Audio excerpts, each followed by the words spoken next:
Há momentos na história em que o véu entre os mundos se rompe. Há instantes em que uma alma humana é transportada além dos limites do tempo e do espaço para contemplar realidades que a mente terrena jamais poderia conceber. Ellen G. White conheceu esses momentos e neles ela viu o que nenhum coração caído deveria suportar ver. Era uma manhã de 1847, quando a visão desceu sobre ela como um rio de luz. Seus olhos se fecharam para este mundo e se abriram para outro. Um mundo onde o pecado nunca havia lançado sua sombra maldita. Um mundo onde a morte nunca havia roubado um suspiro. Como ela mesma registrou em primeiros escritos, foi transportada a um planeta distante, onde seres perfeitos viviam em harmonia eterna com seu Criador. Lá, as árvores não conheciam o outono. Antes de continuarmos, deixa eu te oferecer uma bênção para a sua vida. Se você é uma pessoa que deseja agradar a Deus em tudo, inclusive na forma como se alimenta, se quer abandonar hábitos que prejudicam o corpo e o espírito e aprender a viver de acordo com os princípios da reforma de saúde, este é o seu momento. Eu preparei para você o e-book Como se tornar vegetariano em 90 dias, com as dicas de Ellen White. Um guia completo e espiritual, criado especialmente para ajudar você a transformar sua alimentação e se aproximar mais de Deus. Neste e-book, você vai aprender de forma simples, prática e inspirada como mudar sua rotina alimentar, o que começar a evitar, como substituir os alimentos de forma saudável e como manter uma comunhão diária com Deus durante esse processo. E ainda, ao adquirir o e-book, você vai receber 3 bônus incríveis: 43 sobremesas veganas, mais de 100 receitas vegetarianas. O seu caminho para se tornar vegetariano. Tudo isso por um valor simbólico, apenas R$ 29,90, podendo pagar via Pix ou cartão de crédito. Ao adquirir esse e-book, você não estará apenas comprando um material. Você estará dando um passo de fé, escolhendo glorificar a Deus através da sua alimentação e apoiando a pregação do Evangelho da Saúde. Então clique no link que está logo abaixo na descrição do vídeo e no primeiro comentário e comece hoje mesmo sua jornada de 90 dias para se tornar vegetariano com as orientações da profetisa Ellen G. White. Lembre-se, o seu corpo é o templo do Espírito Santo e cada refeição pode ser um ato de adoração.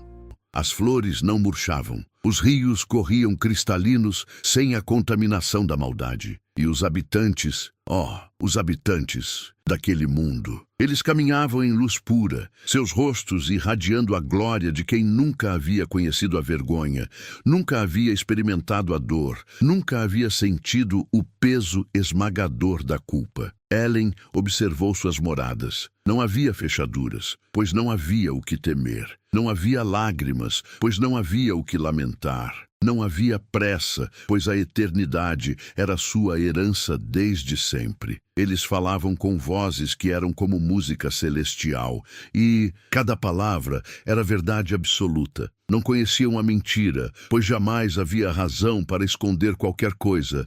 Ela viu suas atividades: trabalho sem fadiga, estudo sem exaustão, comunhão sem conflito, arte sem vaidade, amor sem possessividade, alegria sem sombra de tristeza. Era como contemplar o que a terra deveria ter sido, mas nunca foi. Era ver o que a humanidade perdeu antes mesmo de saber que possuía. E então, no meio daquela perfeição deslumbrante, algo quebrou dentro do coração de Ellen. Uma lembrança atravessou sua consciência como uma lâmina fria. A terra, sua terra, o mundo que ela havia deixado para trás por alguns momentos eternos. E subitamente, a comparação tornou-se insuportável. As lágrimas começaram a brotar, mesmo durante a visão. Como ela relatou em primeiros escritos, não conseguiu conter o choro ao lembrar-se da condição miserável de nosso mundo. Ali estava ela, em um lugar onde o sofrimento era impossível, onde a harmonia era a própria atmosfera, onde cada respiração era pura adoração. E sua mente não conseguia esquecer os gemidos da terra. Lembrou-se dos hospitais lotados de dor, das crianças órfãs chorando nas ruas, dos casamentos desfeitos pela traição, das guerras que ceifavam vidas como foice no trigal, das fomes que matavam lentamente, das doenças que corrompiam os corpos, das depressões que destroçavam as almas. Lembrou-se de tudo o que havia deixado para trás, e o contraste foi brutal demais para suportar. Os habitantes daquele mundo perfeito, em sua infinita compaixão, aproximaram-se dela. Com ternura indescritível, perguntaram por que chorava em meio a tanta beleza. E Ellen, entre soluços, conseguiu explicar. Ela vinha de um mundo caído, um mundo onde a morte reinava, um mundo onde o pecado havia pervertido cada alegria, contaminado cada prazer, destruído cada sonho. Eles ouviram em silêncio reverente. E então algo extraordinário aconteceu. Aqueles seres que nunca haviam conhecido tristeza começaram a demonstrar uma dor profunda, não por experiência própria, mas por amor compassivo. Eles se entristeceram porque ela se entristecia. Choraram porque ela chorava. E naquele momento, Ellen compreendeu uma verdade devastadora. A perfeição sente compaixão pela imperfeição, mas a imperfeição só pode contemplar a perfeição através de lágrimas. Como registrado em primeiros escritos, eles falaram-lhe sobre o grande plano de redenção. Explicaram como outros mundos observavam com interesse intenso a batalha travada na Terra. Revelaram que toda a criação aguardava ansiosamente o momento em que este planeta seria finalmente restaurado à sua condição original. Mas até que isso acontecesse, o contraste permaneceria doloroso demais para ser contemplado sem lágrimas. Ellen retornou da visão transformada. Havia visto o que é possível. Havia contemplado o destino eterno dos fiéis. Mas também havia experimentado a agonia de comparar o que é com o que deveria ter sido. E essa agonia se tornaria o combustível de toda a sua obra futura. A urgência desesperada de preparar almas para um mundo onde as lágrimas finalmente cessariam para sempre. O contraste era devastador. Ellen havia caminhado em mundos onde cada folha sussurrava a harmonia, onde cada ser refletia a glória do Criador sem mácula. Agora, de volta à realidade terrestre, cada sombra parecia mais escura, cada dor mais aguda, cada pecado mais repugnante. Como descrito em primeiros escritos, ela havia contemplado sociedades inteiras que jamais conheceram a discórdia, mundos onde a morte era um conceito inexistente e o sofrimento uma impossibilidade. Esses mundos não eram fantasias ou alegorias. Para Ellen, eram realidades tão tangíveis quanto o chão sob seus pés. Havia observado seus habitantes, seres de estatura majestosa, rostos radiantes de paz genuína, vivendo em cidades que brilhavam com luz própria. Não havia hospitais, porque não havia doenças. Não havia cemitérios, porque não havia morte. Não havia tribunais, porque não havia injustiça. Não havia lágrimas, porque não havia razão para chorar. E então ela retornava para um mundo onde mães enterravam filhos, onde a fome torturava os inocentes, onde guerras dizimavam gerações inteiras. O peso dessa comparação era quase insuportável. Como poderia ela explicar aos que sofriam nesta terra que havia presenciado mundos onde o sofrimento era impossível? Como poderia consolar os enlutados, sabendo que existiam lugares onde a separação jamais acontecia? A visão tornou-se tanto bênção quanto fardo. Uma bênção porque confirmava que o plano original de Deus não incluía dor. O pecado era uma aberração temporária, um acidente cósmico que seria corrigido. Um fardo porque intensificava sua percepção da tragédia terrestre. Cada pecado agora parecia mais hediondo diante da lembrança da perfeição. Cada momento de sofrimento ecoava com a pergunta silenciosa: por que escolhemos isso quando podíamos ter tido aquilo? A questão que atormentava Ellen não era teológica, era profundamente pessoal. Por que a Terra havia escolhido a rebelião quando a submissão oferecia tamanha glória? Em suas visões, conforme registrado em O Grande Conflito, ela havia compreendido que outros mundos observavam nosso planeta com uma mistura de horror e compaixão. Éramos o espetáculo trágico do universo, o único mundo que havia permitido que o pecado destruísse a obra-prima divina. Mas havia mais. Nesses mundos perfeitos, ela havia percebido algo que a comoveu ainda mais profundamente. Os habitantes conheciam nossa história, sabiam de nossa queda, compreendiam nossa luta e intercediam por nossa restauração. Não nos viam como parias cósmicos, mas como irmãos perdidos que um dia retornariam ao lar. Essa compaixão universal ampliava ainda mais a tragédia terrestre. Não estávamos sozinhos em nosso sofrimento, mas observados com amor por uma família cósmica que ansiava por nossa redenção. Ellen passou a carregar essa dualidade dolorosa, a certeza da possibilidade de perfeição e a realidade atual da corrupção. Cada oração tornou-se mais intensa, cada sermão mais urgente, cada palavra escrita mais desesperada. Ela havia visto o que perdemos e o que ainda podemos recuperar. Havia tocado a eternidade e retornado ao tempo. Havia respirado a perfeição e voltado à atmosfera contaminada do pecado. As lágrimas que derramava não eram apenas por nossos sofrimentos presentes, mas pela magnitude do que havíamos trocado. Éramos herdeiros de mundos sem dor e escolhemos um planeta de lágrimas. Éramos destinados à vida eterna e abraçamos a morte. Éramos criados para a harmonia e optamos pelo caos. E Ellen, tendo visto ambos os destinos, carregaria para sempre o peso dessa comparação devastadora. A partir daquele momento, Ellen White carregaria uma ferida invisível, a ferida de quem conhece duas realidades. Em seus escritos posteriores, cada descrição da Terra seria tingida pela memória daqueles mundos perfeitos. Como alguém que viu a luz pura pode suportar viver na penumbra? Como alguém que respirou a atmosfera do céu pode continuar respirando o ar contaminado desta terra? Ela escreveu em primeiros escritos sobre a dor indescritível de retornar à nossa realidade, após visitar lugares onde o pecado jamais havia penetrado. Não era apenas nostalgia, era o conhecimento devastador de uma perda cósmica. Ela havia tocado a perfeição e agora precisava viver na imperfeição. Havia ouvido a música celestial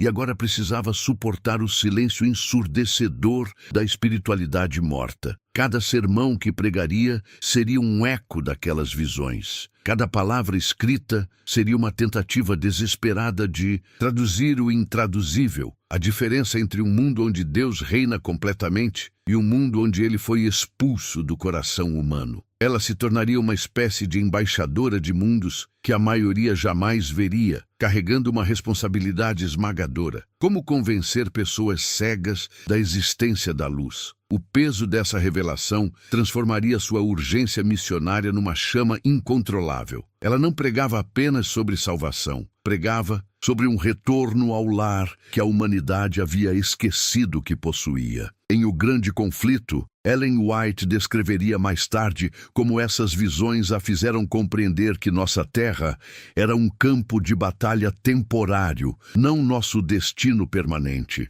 Mas essa compreensão veio com um preço emocional devastador. Era como se ela tivesse sido forçada a viver como refugiada em seu próprio planeta. Cada pôr do sol na Terra seria uma lembrança pálida dos mundos onde a luz nunca se apaga. Cada flor murcha seria um eco triste dos jardins eternos, onde nada envelhece. Cada lágrima derramada seria uma gota a mais no oceano de tristeza que separa nossa realidade da perfeição que ela havia tocado. Suas lágrimas não eram apenas por compaixão. Eram lágrimas de alguém que havia sido arrancada do paraíso e forçada a testemunhar o inferno que criamos. Como Noé, que viu o dilúvio vindouro, ela agora via com clareza devastadora o abismo entre o que somos e o que deveríamos ser. Essa perspectiva única moldaria cada linha de seus futuros escritos. Não era teologia abstrata, era o testemunho de quem havia caminhado em mundos